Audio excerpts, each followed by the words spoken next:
Hello. कैसे हैं आप लोग? सब बढ़िया होगा आई थिंक। और पढ़ाई भी अच्छी चल रही होगी क्योंकि आपका सीजल भी आ गया है। आपका सितंबर में होगा है ना? डेट भी आगे बढ़ गई है।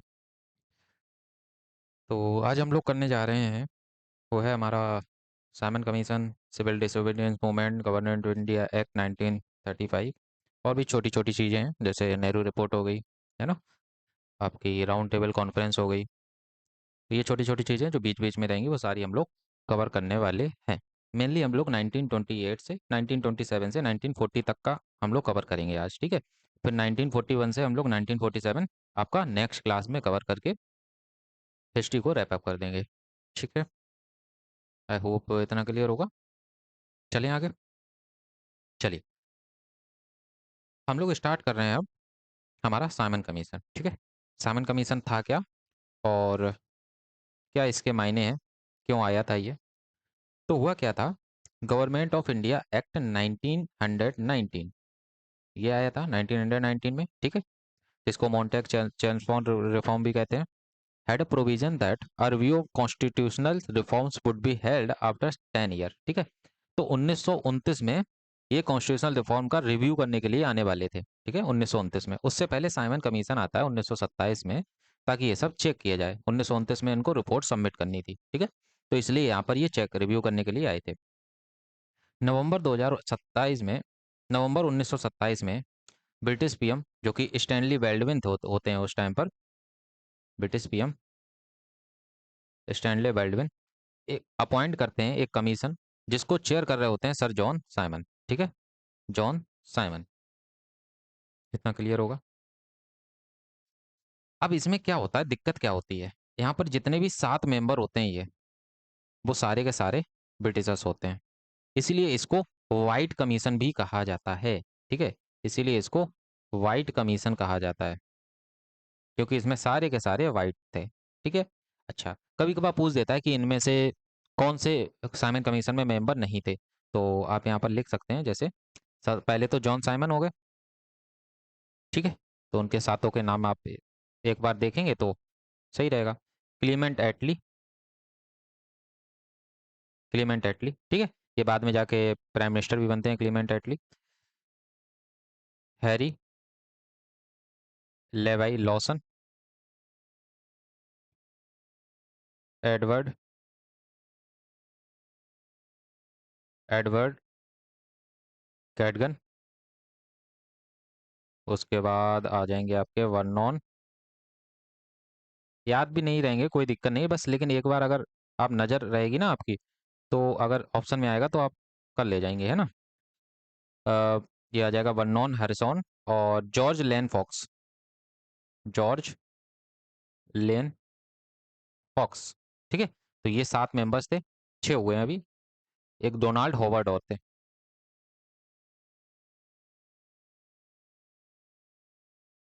ये मैंने बताया क्लीमेंट एटली, एक एटली प्लान आया था, प्राइम मिनिस्टर नहीं थे।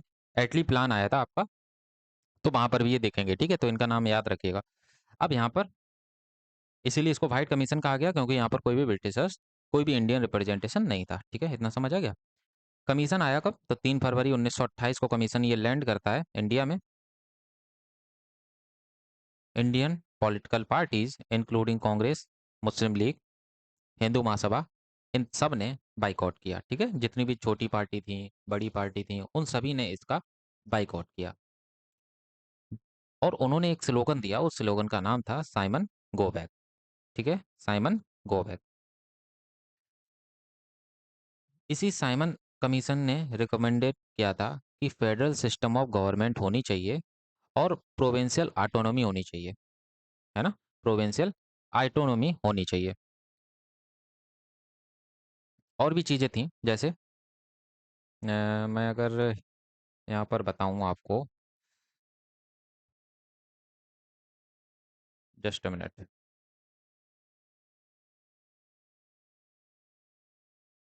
यहाँ पर देख लेते हैं साइमन की रिकमेंडेशन और क्या क्या थी।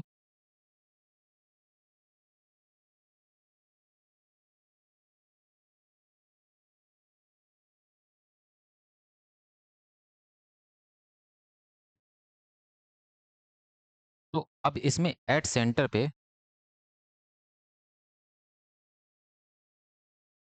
पे अगर आप देखेंगे,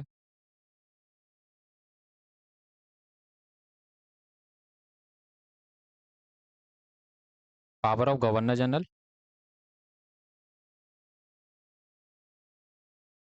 गवर्नर जनरल, ठीक है, यानी कि गवर्नर जनरल उसका हेड रहेगा।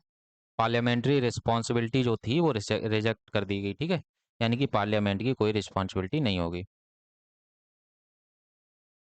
Parliamentary responsibility rejected, rejected. और कंप्लीट सेंटर का कंप्लीट कंट्रोल रहेगा कहाँ पर, हाई कोर्ट पर, control over the high court, ठीक है। तो ये सेंटर पे थी। अच्छा, प्रोविंस लेवल पर क्या थी? एट प्रोविंस लेवल,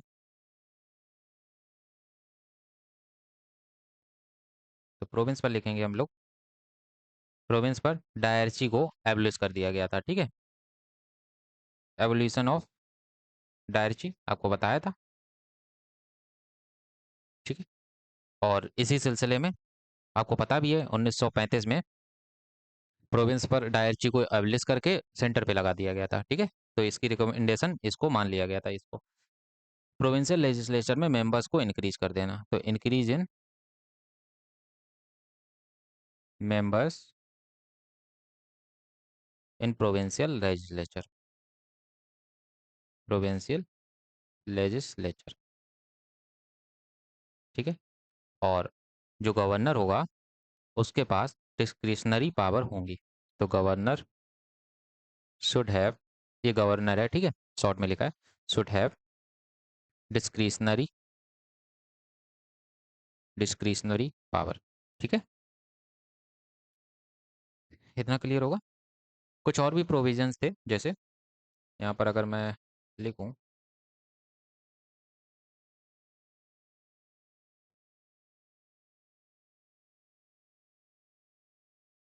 इसको थोड़ा छोटा कर लेते हैं।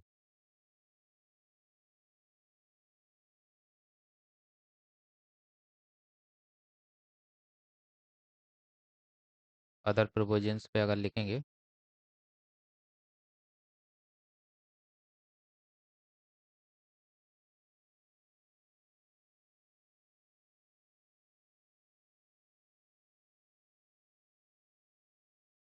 तो separate communal electorate should be retain, जो कम्युनल इलेक्टोरेट दिया गया था मुस्लिम्स के लिए, क्रिश्चियंस के लिए, आपको पता है ना 1909 में मैंने बताया था कि सेपरेट इलेक्टोरेट मुस्लिम्स को दिया गया था, 1919 में किसको दिया गया था, क्रिश्चियंस को और एंग्लो इंडियंस को दिया गया था, है ना। और 1935 का जो एक्ट आएगा, मैंने आपको पढ़ाया भी था, उसमें आपको ओबीसी और वुमेन को सेपरेट कम्युनल इलेक्टोरेट दिया गया था, है ना। Should be, should be retained, ठीक है। कोई भी यूनिवर्सल फ्रेंचाइज नहीं होगी, no universal franchise, universal franchise. उसके बाद Sindh should be separated from Bombay, जो सिंध वाला प्रांत था उसको बॉम्बे से सेपरेट कर दिया जाएगा, क्योंकि बॉम्बे का प्रांत काफ़ी बड़ा था, पहले उसमें गुजरात भी आता था, है ना, सिंध भी आता था, तो उसको सेपरेट कर दिया जाएगा, सेपरेटेड फ्रॉम बॉम्बे। और Burma should be separated, Burma को यहीं से अलग कर दिया गया था, ठीक है। Burma should be separated, separated from India. Burma का मतलब यहाँ पर म्यांमार है, ठीक है, म्यांमार जो बाद में कंट्री बन गई जाके, एक पहले इंडिया का ही हिस्सा हुआ करता था। इतना क्लियर हो गया होगा आई थिंक, ठीक है। चलिए, अब होता क्या है, ये तो सारे हो गए पॉइंट। इसी सिलसिले में बाइकआउट किया गया united Indians across the region and ideologies leading to drafting of the Nehru report, ठीक है। बाद में जाके नेहरू रिपोर्ट बनी। अब नेहरू रिपोर्ट थी क्या, अब इसमें आपको थोड़ा एक चीज़ और सीखना है। जो साइमन कमीशन आया था, तो उनमें 1928 में ही, 1928 में ही लाला लाजपत राय की डेथ हो जाती है। कैसे होती है? लाठीचार्ज के द्वारा। तो लाला लाजपत राय डाइड इन लाठीचार्ज। और ये लाठीचार्ज का जो हुक्म होता है वो कौन देता है? लाठीचार्ज का जो हुक्म होता है वो कौन देता है? स्कॉट। ठीक है, स्कॉट।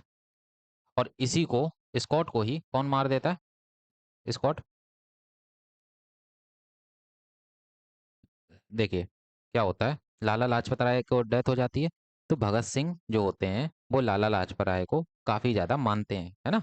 तो 1928 में ही लाला लाजपत राय की मौत का बदला लेने के लिए, इनकी मौत का बदला लेने के लिए भगत सिंह, सुखदेव सुखदेव एंड राजगुरु ये सॉन्डर्स को मार देते हैं। Killed Saunders. ठीक है। लेकिन मारना किसको चाहिए था? स्कॉट को। तो इंस्टीड ऑफ स्कॉट,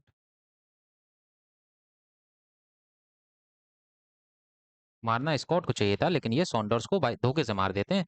एक जैसे लगते हैं, ठीक है। आई होप इतना क्लियर होगा। कहाँ मारा गया था? तो ये लाहौर में मारते हैं, ठीक है। लाहौर में मारते हैं। समझ आ गया इतना? चलिए अब हम लोग आगे बढ़ते हैं अपने। अब आता है Nehru report. Simon commission fail हो गया, ठीक है, उसका बाइकआउट किया हमने। और इसमें ऑल पार्टीज कॉन्फ्रेंस 1928 में ऑर्गेनाइज कराई गई, जिसने एक कॉन्स्टिट्यूशन को ड्राफ्ट किया, ठीक है, एक कॉन्स्टिट्यूशन बनाया, नेहरू रिपोर्ट। और नेहरू रिपोर्ट किसकी अध्यक्षता में आई था? तो ये मोतीलाल नेहरू जी की अध्यक्षता में आई थी, ठीक है, Motilal Nehru. Committee was chaired by Motilal Nehru, यहाँ लिखा हुआ है, with member like Tej Pratap, Tej Bahadur Sapru, Subhash Chandra Bose, M R Jayakar etcetera, बहुत सारे लोग थे इसमें, ठीक है। उसके बाद क्या होता है, जवाहरलाल नेहरू जो थे इसके सेक्रेटरी थे, ठीक है, यहाँ पर आप लिख सकते हैं नेहरू रिपोर्ट में सेक्रेटरी कौन थे? जवाहरलाल नेहरू, ठीक है।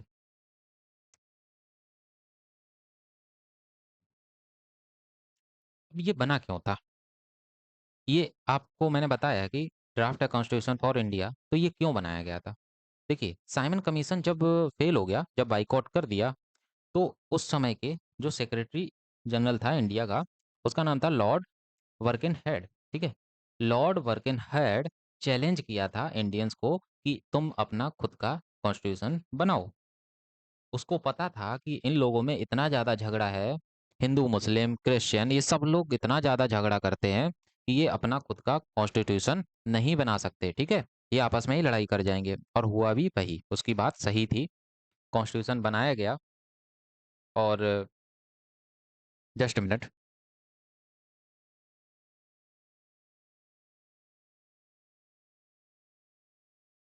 कॉन्स्टिट्यूशन बनाने के लिए जब बात हुई, तो इसमें कुछ सेक्रेटरी बनाया गया इनको, जवाहरलाल नेहरू को, और भी लोग थे, ठीक है। 9 मेंबर्स और थे, 9 मेंबर्स इसमें और थे, और इनमें 2 मुस्लिम्स थे, ठीक है। अब इस रिपोर्ट के अनुसार जो इंडिया होगा उसको डोमिनियन स्टेटस दिया जाएगा with in the British Commonwealth. इन्होंने मतलब डिमांड किया इस चीज़ के लिए। फंडामेंटल राइट्स सिटीजन्स के लिए गारंटीड इन्होंने मांगा, ठीक है। इन्होंने कहा कि रिस्पॉन्सिबल गवर्नमेंट होनी चाहिए दोनों, सेंटर और प्रोविंस दोनों पर, ठीक है। और इंडिया को फेडरेशन होना चाहिए, centre would have be bicameral legislature, ठीक है। बाई कैमरल सेंटर पर बाई कैमरल होना चाहिए,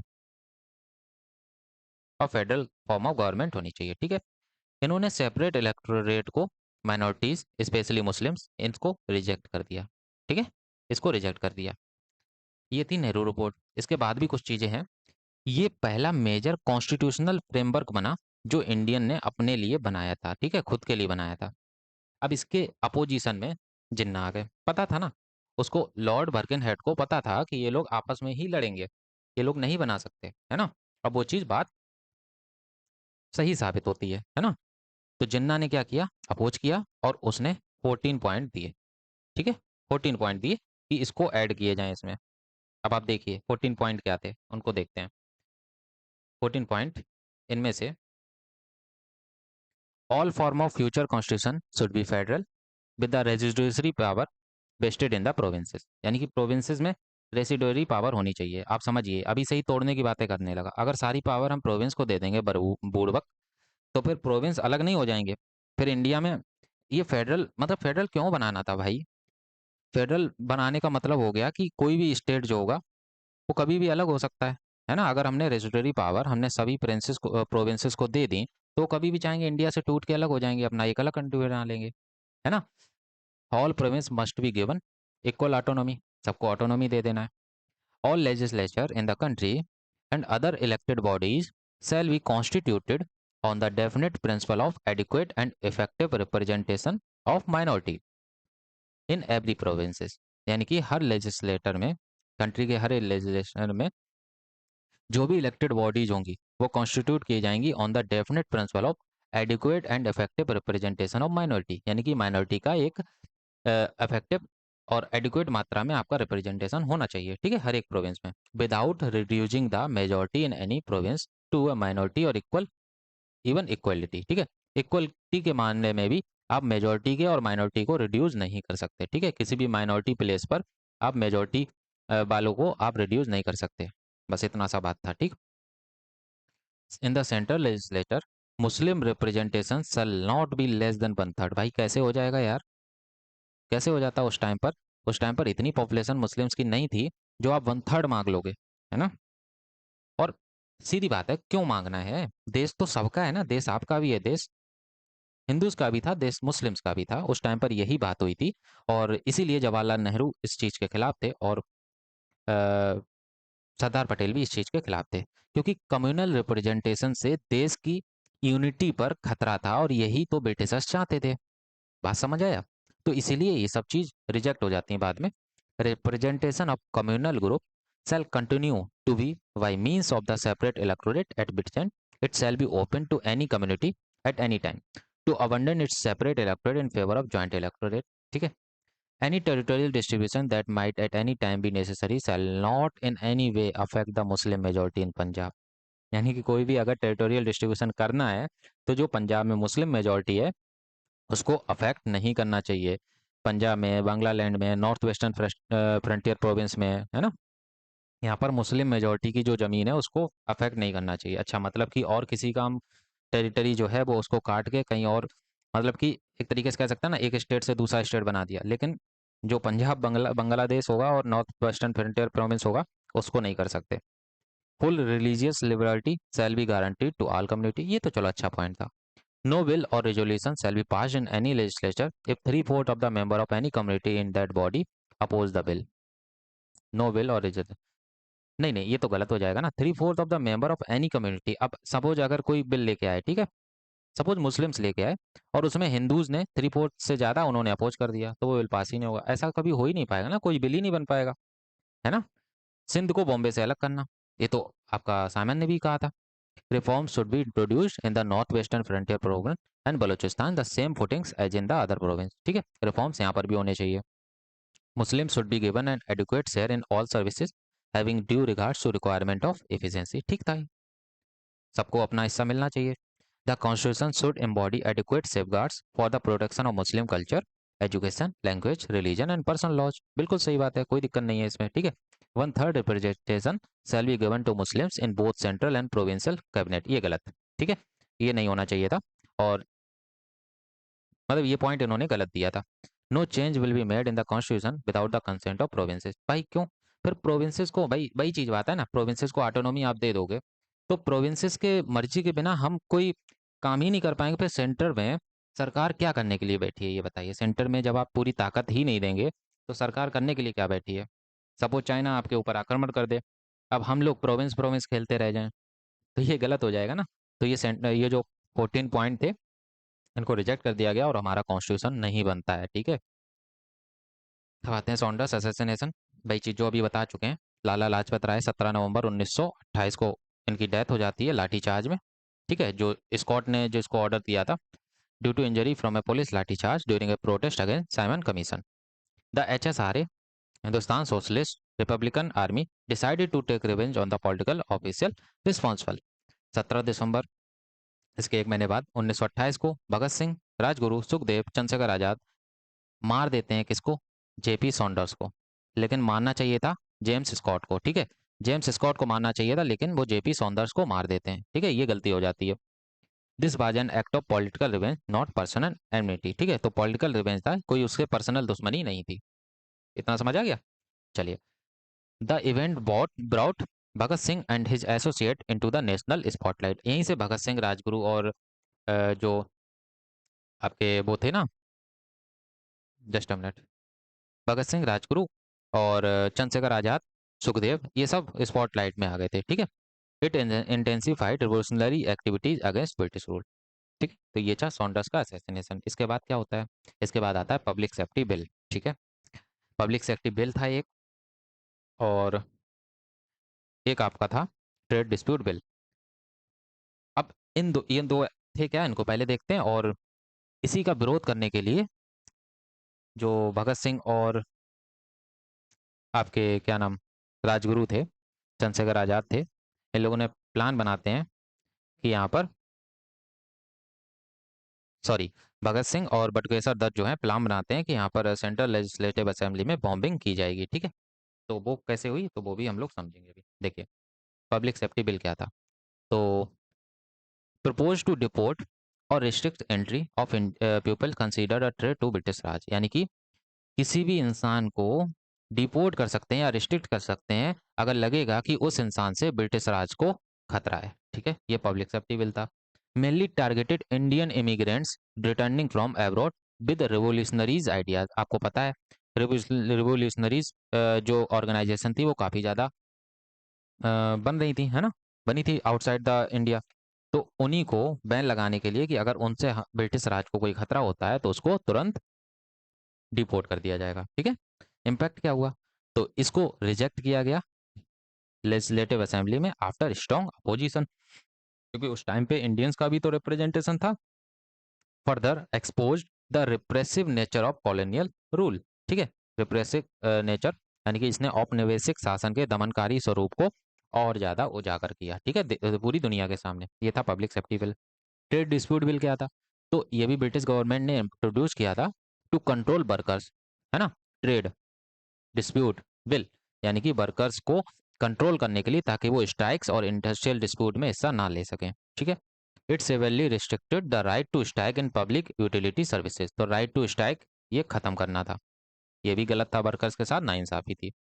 तो इम्पैक्ट क्या हुआ इसका? Widely opposed by trade unions and nationalist leaders, ठीक है। तो काफ़ी ज़्यादा इसका विरोध किया गया। कितना क्लियर हो गया होगा?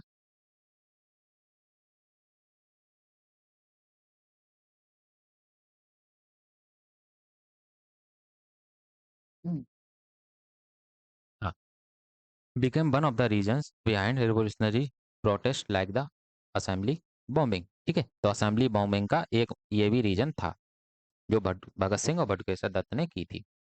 आते हैं अब central legislative assembly bombing 1929। Trade dispute bill and public safety bill were seen as repressive measure against worker and immigrant. HSRA, जो हिंदुस्तान सोशलिस्ट रिपब्लिक आर्मी थी, वो प्लान करती है कि सिंबॉलिक प्रोटेस्ट किया जाएगा बिना किसी को मारे, ठीक है। तो इसी सिलसिले में अब 8 अप्रैल 1929 को भगत सिंह और Batukeshwar Dutt non lethal bomb, जो कि मतलब बिना जो मतलब बहुत हल्के बम होते थे, वो किसी को नुकसान नहीं पहुंचाते, वो उन्होंने असेंबली हॉल में फेंक दिए, ठीक है, दिल्ली में।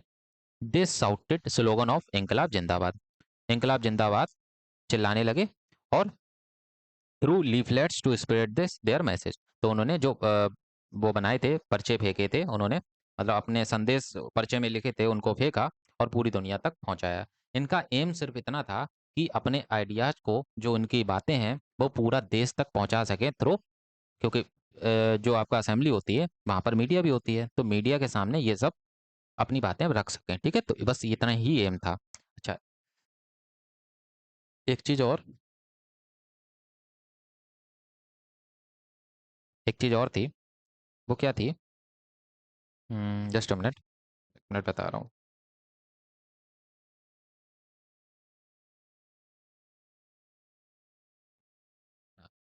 इंकलाब जिंदाबाद का नारा दिया किसने था?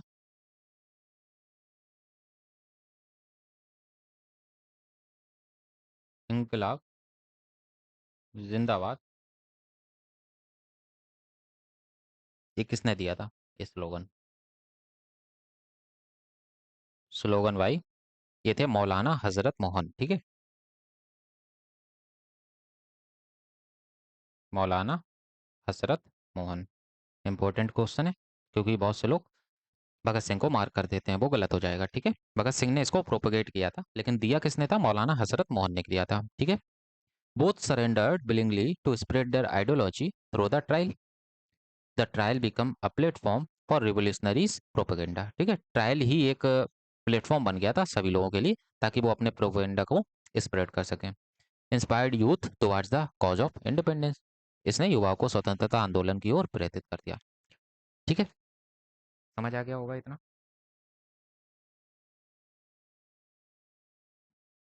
चलिए, अब आगे बढ़ते हैं हम लोग अपने नेक्स्ट पॉइंट पर।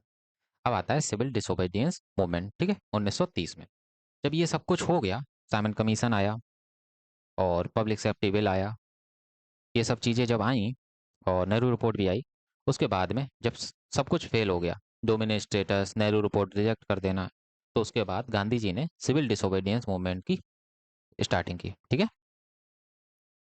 तो obviously began with the salt march by led by Gandhi from Sabarmati to Dandi. तो ये साबरमती से डांडी तक ये यात्रा थी, और यहाँ पर नमक बनाना इनका उद्देश्य था कि सॉल्ट पर जो कर टैक्स लग रहा है वो हमें हटाना है।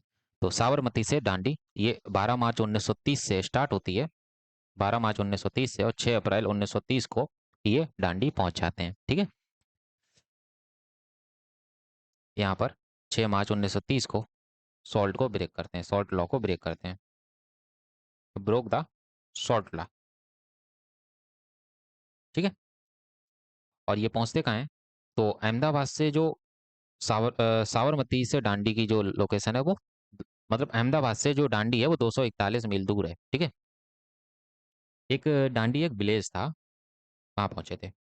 अच्छा, मास पार्टिसिपेशन हुआ था पीजेंट्स का, वुमेन का, स्टूडेंट्स का और वर्कर्स का, ठीक है। समझ आ गया। अच्छा, जो पहला फेज था ना, तो इस पहले फेज ने, इस मूवमेंट के पहले फेज ने पूरे इंडिया में बहुत ज़्यादा स्प्रेड हुआ ये न्यूज, और काफ़ी लोगों ने इसमें बढ़ चढ़ कर हिस्सा लिया। अब देखिए, सारे लोग तो डांडी तक पहुंच नहीं सकते थे, है ना, काफ़ी दूर दूर वो रहते थे। तो उन्होंने अपने ही यहाँ जहाँ जहाँ नमक बनता था, वहाँ वहाँ उन्होंने सिविल डिसोबीडियंस मूवमेंट चलाया। जैसे देखते हैं हम लोग आगे।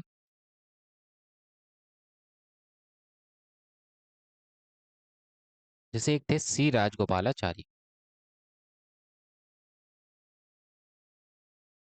ठीक है। दूसरी थी सरोजनी नायडू।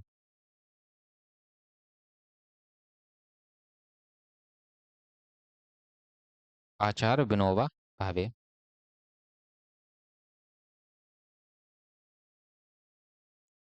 ये इंपॉर्टेंट है, इन्होंने सिविल डिसोबीडियंस मूवमेंट नहीं लीड किया था, लेकिन बताएंगे क्या किया था।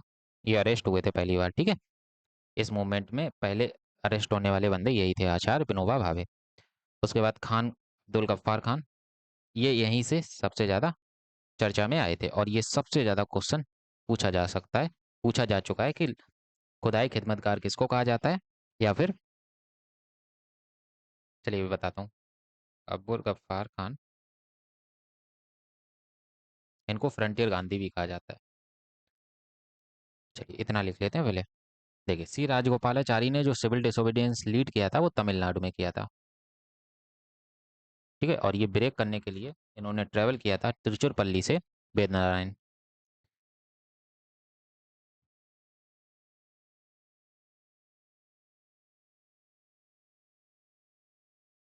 तिरुचिरपल्ली टू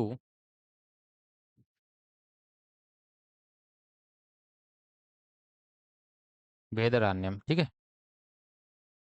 डांडी मार्च को सपोर्ट किया इन्होंने।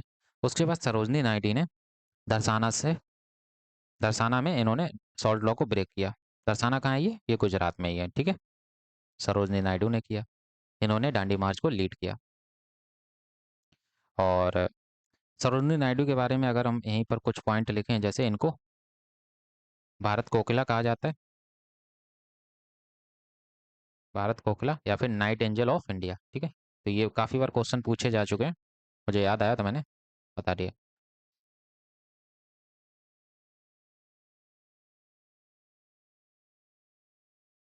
Night angel of India. और भारत कोकिला किसने कहा था? तो ये महात्मा गांधी ने ही इनको कहा था, ये अभी याद रखेंगे। अच्छा, आचार्य विनोबा भावे जो थे, ये अरेस्ट हुए थे first time due to his participation in this movement. Arrested for the first time due to his participation in this movement, ठीक है। खान अब्दुल गफ्फार खान, इनको खुदाई खिदमतकार भी कहा जाता है, खिदमतकार। इनको और क्या कहा जाता है? फ्रंटियर गांधी भी कहा जाता है। और ये लीड कहाँ कर रहे थे? तो नॉर्थ गांधी, हाँ, लेड इन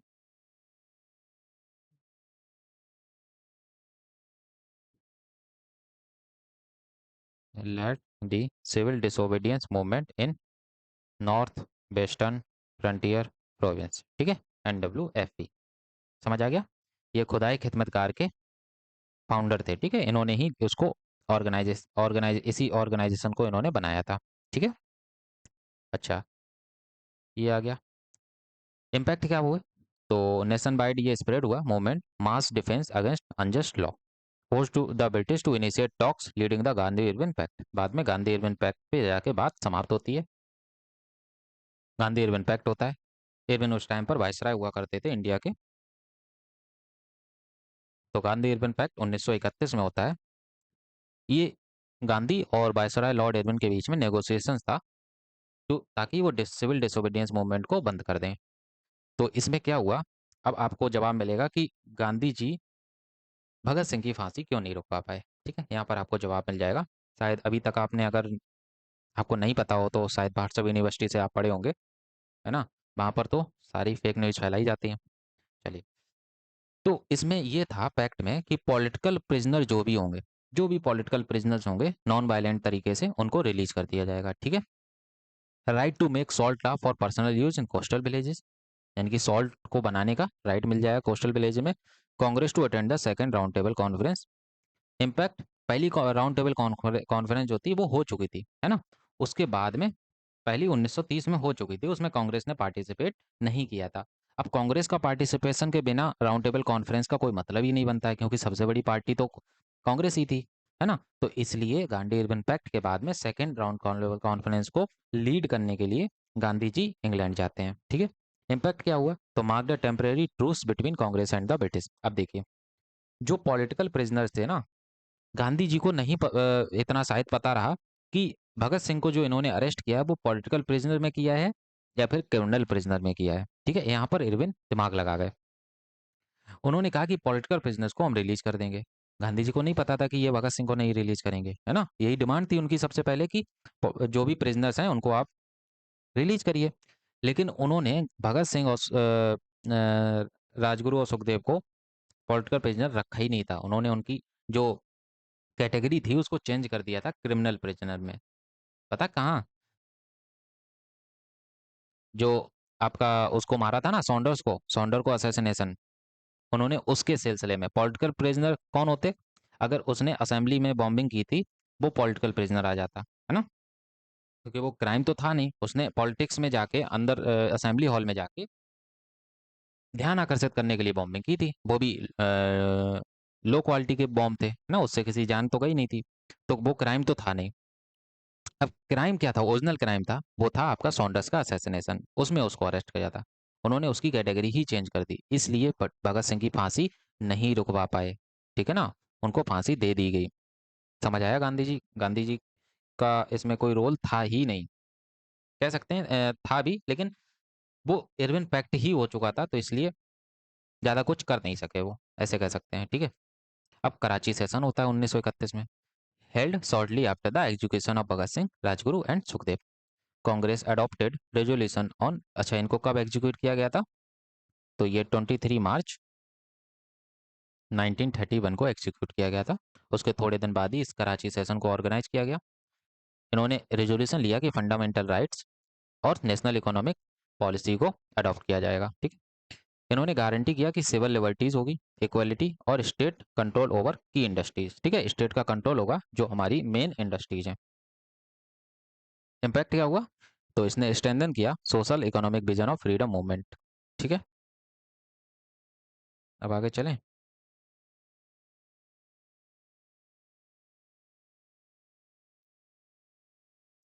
अच्छा, यहाँ पर एक चीज़ और लिख लिए, हमारी मैंने बताया था ना कि सरोजनी नायडू हमारी बहुत बहुत बहुत जो मतलब कहते हैं ना कि एकदम भोली महिला थी, है ना। तो गांधी और इरविन को इन्होंने क्या कहा था, गांधी इरविन को टू महात्माज कह दिया था इन्होंने, टू महात्माज बाई सरोजनी नायडू। इन्होंने मोहम्मद अली जिन्ना को भी कहा था, क्या कहा था, Hindu unity, Hindu Muslim unity का मसीहा कहा था ना। उसके बाद क्या होता है, इसी गांधी इरविन पैक्ट को एक के एम मुंशी थे, के एम मुंशी, इन्होंने कहा था Gandhi Irwin pact was an epoch making event in constitutional history of India।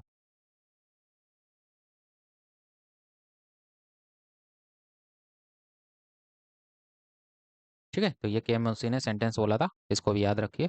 Karachi session समझ आ गया। अब आते हैं राउंड टेबल कॉन्फ्रेंस। ठीक है, 3 राउंड टेबल कॉन्फ्रेंस हुई है। पहली हुई है आपकी, चलिए बताते हैं। Round table conference was series of 3 meetings organized in London to discuss constitutional reforms for India.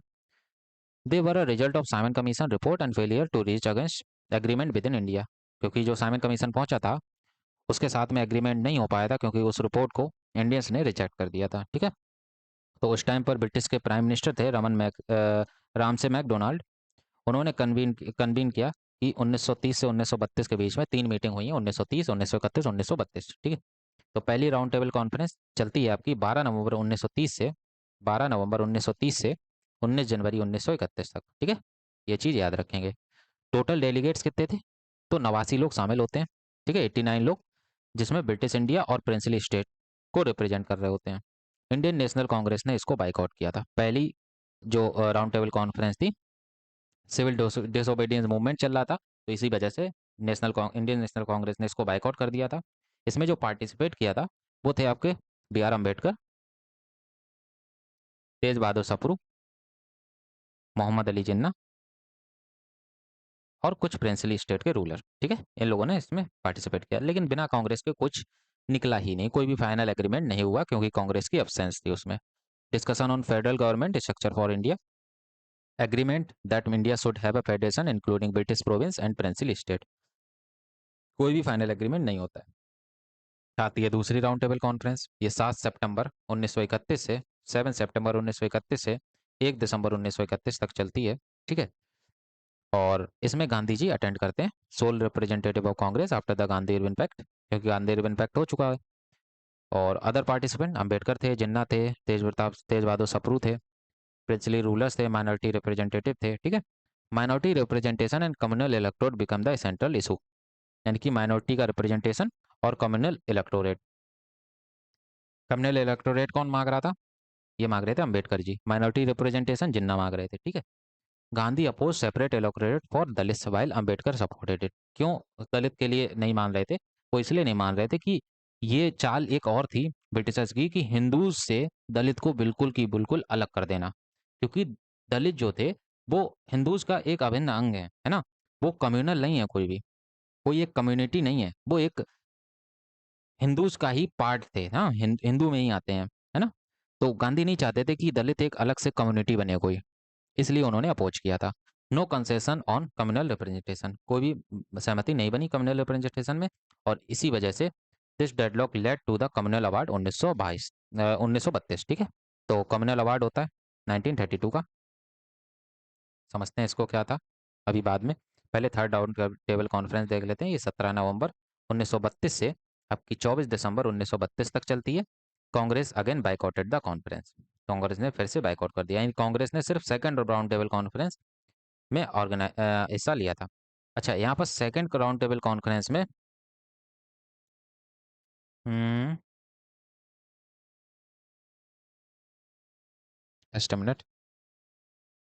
हाँ, इस टाइम पर जो प्राइम मिनिस्टर था विंस्टन चर्चिल था 1931 में, क्योंकि प्राइम मिनिस्टर चेंज हो गया था। तो Gandhi was called as half naked fakir. Half naked fakir किसने कहा था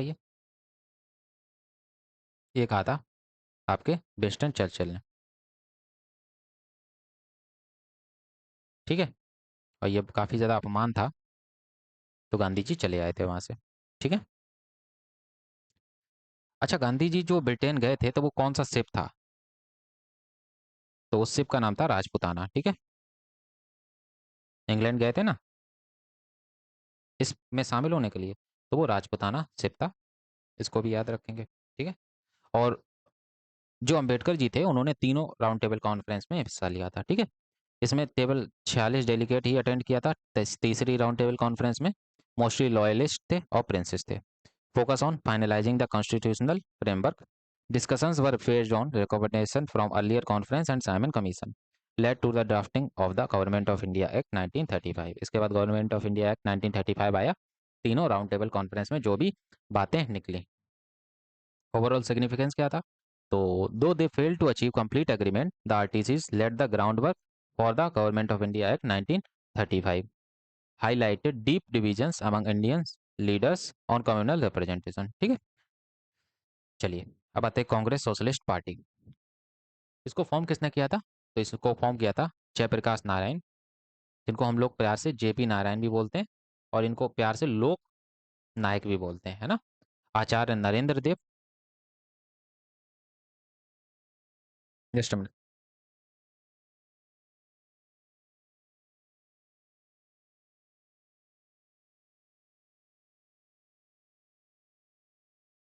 हाँ, कहाँ पे था? जयप्रकाश नारायण, अच्छा हाँ, आचार्य नारायण देव। और इसमें और एक दो नाम लिख लीजिए, जैसे Meenu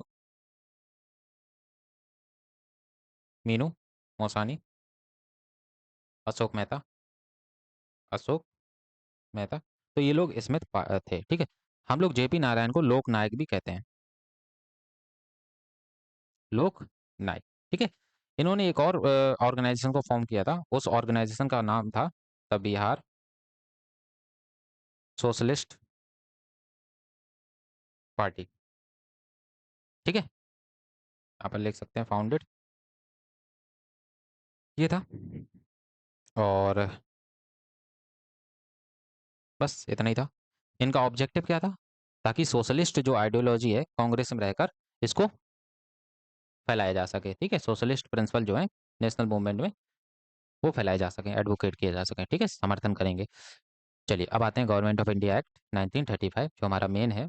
the Government of India act 1935 was based on recommendation of Simon commission और राउंड टेबल कॉन्फ्रेंस। यही दो मेन जो थी वो घटनाएं हुई थी, मेन इवेंट हुए थे। मेन फीचर क्या था? तो introduction of provincial autonomy. Provinces were given autonomy, freedom to act independently in provinces, provincial matters without interference from the governor general, ठीक है। तो प्रोविंसेस के पास पूरी ऑटोनॉमी रहेगी, गवर्नर जनरल का कोई भी इंटरफेरेंस नहीं रहेगा, ठीक है। प्रोविंस में डायरकी को अबलिश किया गया और सेंटर में इसको लगाया गया, ठीक है। Dual government system introduce by government of India act 1999 1919 was abolished at the provincial level, क्योंकि आपको पता है डायरकी प्रोविंस में लगाई गई थी 1919 में, है ना। अब इसको यहाँ से अबलिश कर दिया गया प्रोविंस से, इसको लगाया कहाँ गया? तो इसको लगाया गया आपका सेंटर में। Introduction of dyarchy at the centre बता चुका हूँ, इसमें कुछ भी एक्स्ट्रा नहीं है।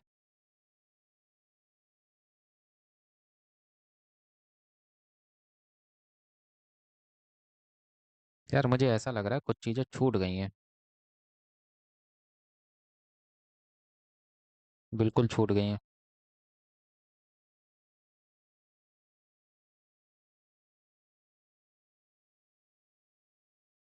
हम्म, छूटी हैं। चलिए मैं करा देता हूँ, कोई दिक्कत नहीं है।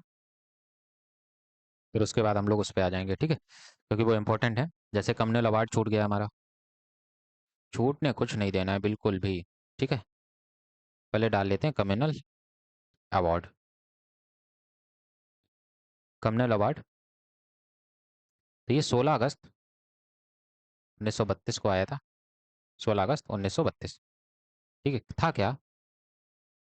ब्रिटिश पीएम रामसे मैकडोनाल्ड जो थे, उन्होंने एक रेजोल्यूशन पास करते हैं कि वो बैरिस कम्युनिटी जो इंडिया में रह रही हैं, उनको एक रिप्रेजेंटेशन देंगे। ठीक है, representation of various community, community, ठीक है, इन इंडिया, जिसको कम्युनल अवार्ड कहा गया। और ये किसने लगाया था? पीएम रमन राम से मैकडोनाल्ड। ठीक है, Ramsay MacDonald. According to this award, जो दलित्स होंगे उनको कंसीडर किया जाएगा एज अ माइनॉरिटी। ठीक है, कि बिल्कुल गलत बात, वाहियात, यानी कि अलग धर्म ही बना दिया उनका। ठीक है, Dalits were considered as minority and a separate electorate with a separate seat, with a separate seat in the legislature. ठीक है, समझ आ गया? अच्छा, इसके बाद क्या होता है? 20 सितंबर 1920 का दिन आता है, 20 सितंबर 1932 का दिन आता है। और इसमें महात्मा गांधी एरबडा जेल में, देखिए सिविल डिसोबीडियंस के बाद में महात्मा गांधी को अरेस्ट किया गया था, और वो थे एरबडा जेल में। ठीक है, in Yerwada jail, jail Mahatma Gandhi ने, Mahatma Gandhi started a fast, started a fast, क्यों? To protest against communal award. अब हो गया बवाल, अगेंस्ट सेपरेट इलेक्टोरेट या फिर कम्युनल अवार्ड। ठीक है, सेपरेट इलेक्टोरेट और दलित, इसके लिए इन्होंने अनशन शुरू कर दिया। ठीक है, अनशन शुरू कर दिया। अब भाई गांधी जी जो थे वो सेंट्रल लीडर थे, है ना, वो एक नेशनल लीडर थे। अब अगर वो फास्ट शुरू कर रहे हैं, इसका मतलब बहुत बड़ा भूचाल आने वाला है। ठीक है, इसी सिलसिले में ये फास्ट को एंड करने के लिए डॉक्टर राजेंद्र प्रसाद, मदन मोहन मालवीय, अंबेडकर के साथ जाते हैं और वहां पर पूना पैक्ट साइन करते हैं। ठीक है, तो लिख लिए पूना पैक्ट के बारे में।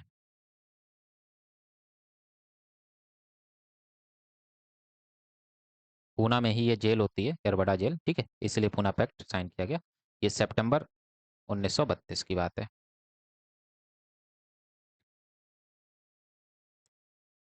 टू एंड द फास्ट, ये मैं भूल गया था लिख के लाने के लिए, इसलिए लिखना पड़ रहा है। The efforts of doctor Rajendra Prasad, Rajendra Prasad Madan Mohan Malviya.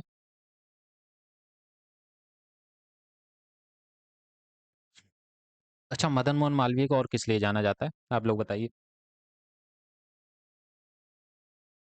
Madan Mohan Malviya, ठीक है, इन सितंबर 1932 मदन मोहन मालवीय ने बनारस हिंदू यूनिवर्सिटी की स्थापना की थी। ठीक है, याद रखिएगा। और इसी में सबसे पहले गांधी जी 1916 में अपीयर हुए थे। ठीक है, Poona pact was signed between Gandhi and Ambedkar.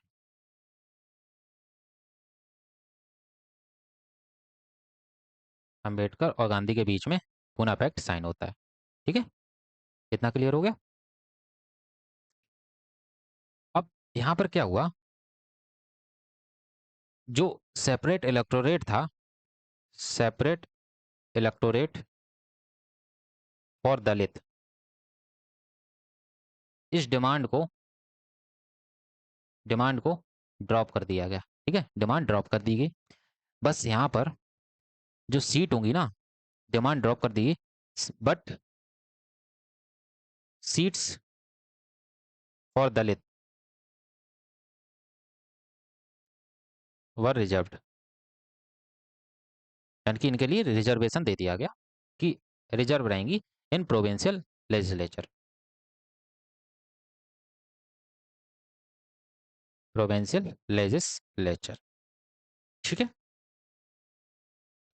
अब इन सीट को इन्होंने इंक्रीज कर दिया। अब वो सीट कितनी थी, 71 सीट थी पहले, और इसको 147 सीट कर दिया था। 147 सीट, इसको नंबर इनका इंक्रीज कर दिया था। ठीक है, और इसी के बाद Mahatma Gandhi founded all India हरिजन संघ, हरिजन संघ, यानी कि महात्मा गांधी जो दलित थे उनको हरि का जन बताते थे, हरि का संतान बताते थे। ठीक है, हरि मतलब भगवान विष्णु। ठीक है, अंबेडकर ने एक और एसोसिएशन फाउंड किया था। Ambedkar founded Dalit class association,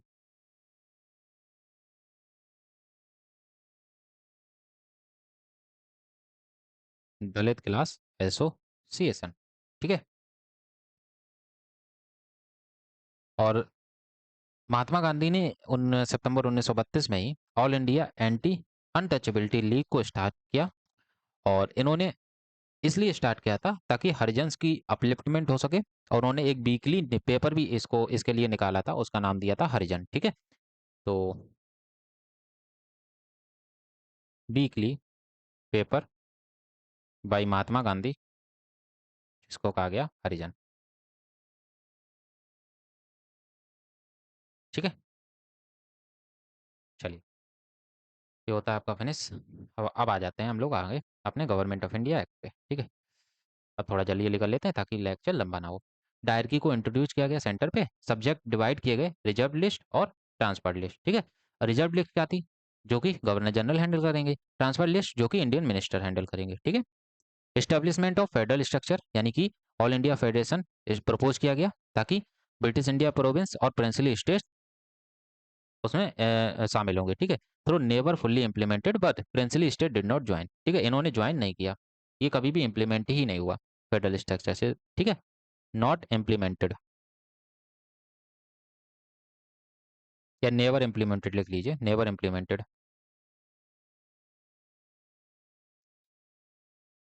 by cameral legislator centre, तो यहाँ पर upper house council of state बोला गया, फेडरल असेंबली इसको लोअर हाउस बोला गया, जिसको हम लोग अब राज्यसभा बोलते हैं, नीचे लोअर हाउस को लोकसभा बोलते हैं। ठीक है, इसकी मैक्सिमम स्ट्रेंथ 260 थी, इसकी से 375 थी। ठीक है, अच्छा अभी बताइए लोकसभा में कितनी स्ट्रेंथ है प्रेजेंट में, और राज्यसभा में कितनी है,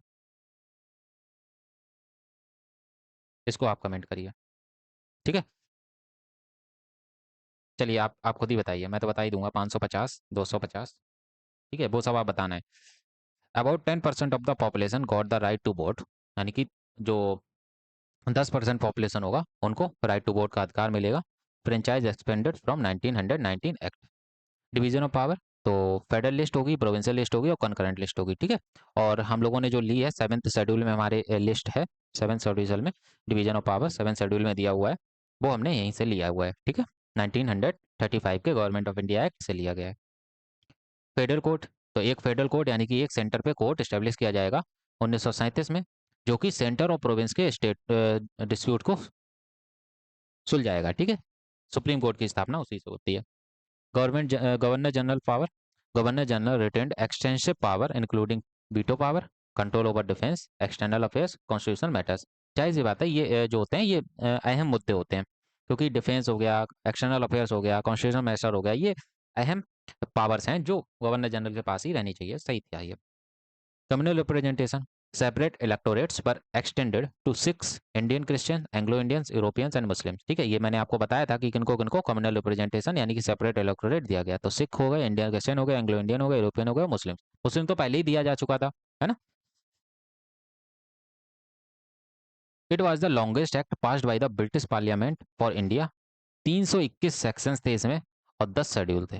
ठीक है, तो जिस हिसाब से क्वेश्चंस आपकी क्यूटी पाई पूछ रही है एडिक्यूटी पूछ रही है, तो उसको भी ध्यान में रखना है कि भाई ऐसे क्वेश्चन आ सकते हैं कि गवर्नमेंट ऑफ इंडिया में ओरिजिनली कितने सेक्शंस थे, तो 321 सेक्शंस थे और 10 शेड्यूल्स थे। फिर आता है इसी एक्ट के बाद प्रोविंशियल इलेक्शंस होते हैं और कैबिनेट की फॉर्मेशन होती है। तो प्रोविंशियल इलेक्शन 1937 में होते हैं और ये under the Government of India 1935 with which introduce provincial autonomy. ठीक है, इसने इंट्रोड्यूस कर दिया था प्रोविंशियल की ऑटोनॉमी को। The act provided for election in 11 provinces, उसमें कौन कौन से थे? Madras, Bombay, Bengal, UP, Punjab, Bihar, central province मतलब मध्य प्रदेश वाला region, Orissa, Assam, north western frontier province and Sindh. तो ये टोटल 11 प्रोविंस थे जहां पर आपके इलेक्शंस हुए थे। अब इसमें से आपके these election were first large scale election based on limited franchise where only 10 to 15% of the population could vote due to property, income and educational qualification. यानी कि जो बहुत ज़्यादा पढ़े लिखे थे, जिनके पास काफ़ी ज़्यादा पैसा था, प्रॉपर्टी थी, सिर्फ वही लोगों को वोट देने का अधिकार था। ठीक है, यानी कि 10 से 15%। ठीक है, सभी को वोट देने का अधिकार नहीं था। कांग्रेस वन मेजोरिटी 5 प्रोविंस, याद रखना, रट लेना है इसको। ठीक है, कांग्रेस कहाँ कहाँ जीती थी? मद्रास, बॉम्बे, सेंट्रल प्रोविंस, बिहार और यूपी। ठीक है, कांग्रेस यहाँ पर जीती थी main. Emerge as the largest party in Bengal, north western frontier province, Orissa और असम। यहाँ पर लार्जेस्ट पार्टी बन के निकली थी, यानी कि इनको पूरा बहुमत नहीं मिला था, लेकिन हाँ लार्जेस्ट पार्टी बनी थी। Muslim League performed poorly, winning only about 109 seats out of 482 reserved for Muslim. यानी कि जो मुस्लिम्स के लिए रिजर्व्ड थी ना, उनमें से 482 सीट रिजर्व थी मुस्लिम्स के लिए, उनमें से केवल 109 जीती थी। मुस्लिम तो भाई कांग्रेस में भी थे ना, तो वो कांग्रेस की सीट से लड़े थे। ठीक है, रिजर्व सीट पर कांग्रेस की तरफ से लड़े थे, लेकिन जो मुस्लिम लीग लड़ी थी उसमें से 109 सीटें ही जीत पाई थी इनिशियली कांग्रेस। अब समझिए, यहाँ पर मुस्लिम लीग की हालत खस्ता हो गई थी, इसलिए जिन्ना ने जाके बाद में पाकिस्तान की भी स्थापना की। अरे भाई यहाँ हमारा कुछ नहीं हो सकता, हमें अपना अलग स्टेट मिल जाएगा तो हमें एक अलग से इज्जत मिलेगी, है ना। तो initially Congress refuse to form ministries because the governor had overriding powers. उन्होंने कहा क्या करेंगे मिनिस्टर्स को बना के, जब हम मिनिस्टर हमारे कोई काम करेंगे गवर्नर उस पर ओवरराइडिंग पावर लगा देगा, यानी कि वीटो लगा देगा। लेकिन बाद में एश्योरेंस जो दिया गया, तो उन्होंने 7 प्रोविंस में मिनिस्ट्रीज स्थापित की। ठीक है, the election standard Congress political position exposed Muslim League's weak base and provided administrative experience to Congress leader before independence. यानी कि इनको एक एक्सपीरियंस मिल गया, ताकि इंडिपेंडेंस के बाद इन्होंने जो देश था वो थोड़ा सही से चला सकें। ठीक है, एडमिनिस्ट्रेटिव एक्सपीरियंस कांग्रेस के लीडर्स को मिल गया। अब आते हैं ट्रिपुरी क्राइसिस। मैं आपको बता चुका हूँ, 1938 में सुभाष चंद्र बोस कांग्रेस के प्रेसिडेंट बनते हैं। 1939 में दोबारा बनते हैं। Tripuri session of national Indian National Congress was held in March 99। Tripuri present in Madhya Pradesh में। सुभाष चंद्र बोस री इलेक्ट हो जाते हैं और हराते हैं किसको? गांधी जी के एक कैंडिडेट थे, उनका नाम था पट्टभी सीतारामैया। ठीक है, गांधी जी के कैंडिडेट थे पट्टभी सीतारामैया, इनको हराते हैं और गांधी जी इसको अपना पर्सनल लॉस मान लेते हैं। कहते हैं कि ये हमारी कांग्रेस के पॉलिसीज में हमारा जो स्टांस है वो बदल रहे हैं, है ना। उसके बाद due to ideological differences Bose wanted immediate struggle against British while Gandhi favoured negotiation. Gandhi चाहते थे कि नेगोशिएशन हो, लेकिन बोस चाहते थे कि ब्रिटिशर्स के साथ में इमीडिएट संघर्ष हो। ठीक है, सीरियस कॉन्फ्लिक्ट अराइज होता है विद इन द पार्टी और इसके बाद जो बोस होते हैं वो रिजाइन कर देते हैं पार्टी से। ठीक है, a resolution was passed asking Bose to form a working committee only with member who shared Gandhi's views, which Bose rejected। ठीक है, बोस ने रिजेक्ट कर दिया। Unable to function effectively, Bose resigned as Congress president in April 1939। ठीक है, and was succeeded by doctor Rajendra Prasad. इसके बाद जो 39 के जो प्रेसिडेंट बनते हैं वो कौन बनते हैं? डॉक्टर राजेंद्र प्रसाद। याद रखिएगा, पट्टभी सीतारामैया नहीं बनते क्योंकि वो हार चुके थे। After resignation Bose formed a forward bloc within the Congress to consolidate the left wing. ठीक है, तो इसको भी याद रखना है, फॉरवर्ड ब्लॉक के फाउंडर कौन थे? वो आपके सुभाष चंद्र बोस थे। अगस्त रेजोल्यूशन 1940, ये आपका लास्ट टॉपिक है आज का। August resolution 1940। The August resolution was passed by the Congress Working Committee on 8 August 1940 at Wardha. Wardha Maharashtra में। ठीक है, बर्दा पेंटिंग भी होती है, याद रखना, बर्दा की पेंटिंग भी होती है। अब बर्दा पेंटिंग अभी रसिया गए थे हमारे प्राइम मिनिस्टर, उन्होंने बर्दा की पेंटिंग दी है किसी को। अब किसको दी है वो आप कमेंट करिए। ठीक है, it was a response to the British government's statement by viceroy Linlithgow offering dominion status after the war, यानी कि पोस्ट डेटेड चेक। समझ रहे हो? मतलब कि एक बार लॉलीपॉप दे चुके थे ये 1914 में। इन्होंने लॉलीपॉप दिया था कि हम आपको डोमिनियन स्टेटस दे देंगे या कि हम आपकी बातें मान लेंगे, लेकिन वो हुआ नहीं, है ना। ये सपोर्ट चाहते थे इंडियंस का, जो वर्ल्ड वार टू चल रहा था। ठीक है, वर्ल्ड वार टू शुरू हो गया था। कांग्रेस ने कहा भैया पहले दो, इन्होंने ऑफर को रिजेक्ट कर दिया। उन्होंने कहा पहले दो, demanding complete independence institute of dominion. उन्होंने कहा अब डोमिनियन स्टेटस से बात ही नहीं चलेगी, अब हमें पूरा का पूरा इंडिपेंडेंस चाहिए, लिख के दो पूरा। Resolution authorise the launch of individual satyagraha to express opposition to India's forced participation in world war two, यानी कि जबरदस्ती वर्ल्ड वार टू में इंडिया को उतार दिया गया, ठीक है, बिना किसी लीडर, इंडियन लीडर से पूछे। Mahatma Gandhi was interested with the leadership of the movement and Vinoba Bhave was chosen as the first satyagrahi. याद रखना इंपॉर्टेंट है। तो विनोबा भावे जो थे फर्स्ट सत्याग्रही थे, ठीक है, पहले सत्याग्रही विनोबा भावे थे। द मूवमेंट एम्ड,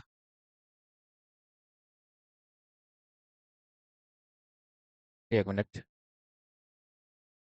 हाँ, movement aimed to assert the right of and non violence free speech and non violent protest without directly inciting mass rebellion, ठीक है। अब इंडिविजुअल सत्याग्रह क्या था? Individual satyagraha was launched in October 1940 as per the August resolution to protest against India's forced participation in world war two. तो इसीलिए individual satyagraha किया गया। इसी में जो it was not a mass movement, लेकिन लिमिटेड प्रोटेस्ट था कि सब लोग अपने अपने जहां पर हो वहीं पर जाके, वहीं पर रह के सत्याग्रह करो, ठीक है, ताकि आप ब्रिटिश वॉर पॉलिसी जो है उसको अपोज कर सकें, ठीक है।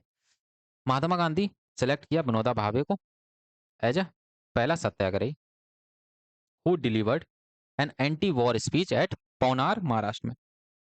पौनार महाराष्ट्र में इन्होंने एंटी वॉर स्पीच डिलीवर की और उसके बाद इनको अरेस्ट कर लिया गया। पहली बार ये सिविल डिसोबीडियंस मूवमेंट में अरेस्ट हुए थे, उसके बाद यहाँ पर हुए, ठीक है।